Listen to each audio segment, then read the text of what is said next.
Hello, my name is Bruce Long, and we are looking at TCM's revised AI policy. In the introductory video, I took the 4-page document and broke it down into its 5 sections to make it easier to understand. And this video is about the first section, supported uses of AI. So, specifically stated in the policy, finding relevant scholarly articles, papers, and information, finding different viewpoints on a topic, or to stimulate a student's own thinking about a topic. That's a lot of words. So I decided the best way to maybe bring clarity to this conversation was to provide an example of a prompt and the output from an AI on a research question. So, if you look below this video, you'll see that I have linked a document that contains a prompt I used to ask for sources for a specific scripture passage and the results that I got from that search. I'd like to start, however, by looking at the prompt. I said in the prompt, organize the sources relative to major viewpoints, but do not provide any other analysis of the materials or suggest procedures on how to proceed with my evaluation of sources. I'm a graduate student, so analysis and evaluation are my task. I think it's important when you're using an AI to help you find sources that you are very careful to put a piece of the prompt just like that in, because we need to make sure we set boundaries on the AI. Otherwise, the AI will start to produce analysis, it'll do comparison and contrast, it'll offer to do all kinds of things beyond just finding the resources. So that needs to be there, or it becomes an unsupported use of AI. Now, let's take a quick look at what ChatGPT produced for me. This is a long list broken down into categories, which we ask it to do, and that's acceptable. But it's a really long list, and what we don't know, are these real? We know that AI can hallucinate sources, facts, anything, but it's the researcher's responsibility to find those resources, identify them as genuine, identify them as bringing information to your research question and using them well. You're accountable as the researcher to do that work. So, one last thing I want to point out that ChatGPT will do for you is it will export that information into a more usable format. It may be that you want it in a Word format so that you can just have it in a Word document. It'll do it in SBL or APA or whatever style you specifically ask for. It will also export the file in a file format that a bibliography program like Zotero can use. So instead of just having one bibliography document for the research you're doing, you can get it into your bibliography software and have it all for later use. Now, before I go on, there's one other aspect of research assistance that I want to bring up. AIs are pretty good at translation at this point. And so if there's a concept that you're not understanding, particularly if it's in a second language, you can ask AI to explain that concept to you so that you can actually read it in your heart language.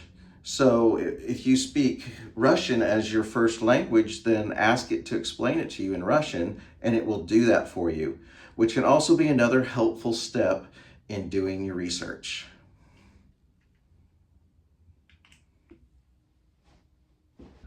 A second supported use of AI in TCM's revised AI policy is for editorial assistance. So the wording in the policy says specifically, quote, proofreading, grammar checking, and providing suggestions to improve writing skills and academic papers.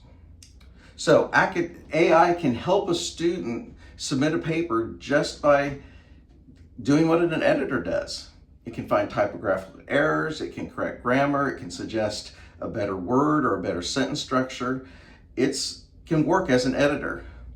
Now, it's a misuse of AI to ask it to rewrite whole paragraphs or sections of a paper or to generate them from scratch.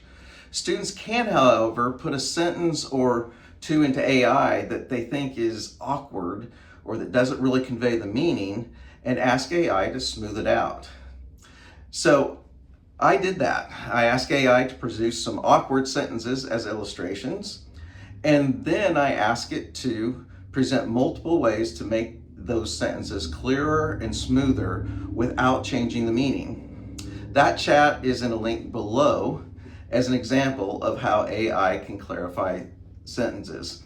I don't think we need to discuss it. I think the illustration speaks very well for itself. Oh, and by the way, ChatGPT should be able to do this in all the languages that TCM supports. So the third supported use of AI at TCM is translation. The policy says specifically to assist in language translation for research and writing purposes.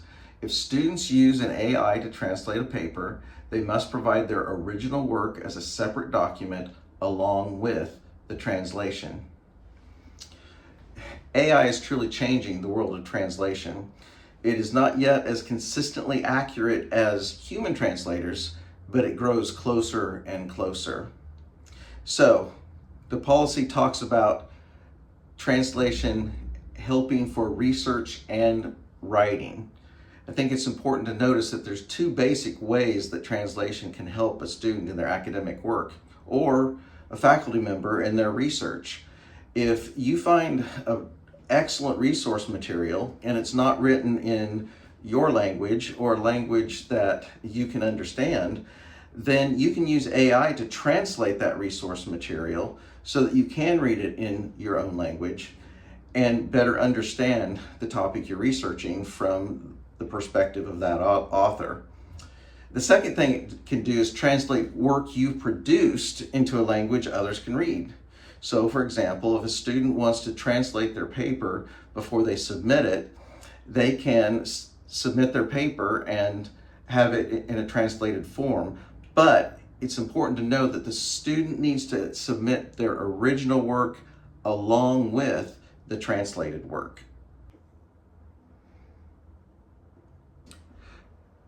The fourth supported use of AI in the revised AI policy is for analysis. Quote, AI may be used to analyze data sets, create visualizations, and draw insights in various disciplines, including social sciences and business.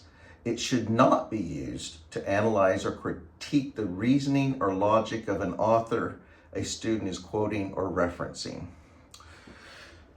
So this one can be just a little bit confusing because in research assistance, we said you need to put something in the prompt that keeps the AI from evaluating or analyzing the information. Now that's something that an author has written or said, a conclusion. What we're talking about here is designed with the understanding that TCM students aren't typically trained to use statistics or to look for trends in large groups of data. And AI actually is very good at doing those things. So what I did was I provided an example that in a link below. You can take a look at it, and it produced a data set for me from a study. And then it did an analysis for trends that a person might not just see in looking at the data at face value. That's an acceptable use because that's not doing critical thinking about what someone has said. It's helping to understand the data in front of them. So you can look at the example and get a better feel for what that involves. Note that AI can also produce graphs and other visualizations for presentation, and that's why that is specifically allowed as well in the policy.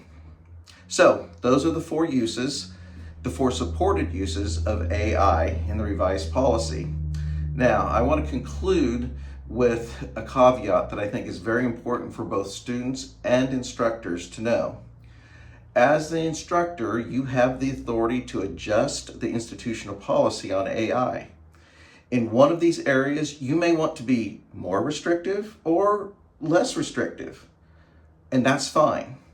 It's just critical that you document that in your syllabus. And as a matter of fact, you should not only document, you should speak to it in your introductory video so that it is for sure discussed and you know that students have heard that information. So that concludes the supported uses.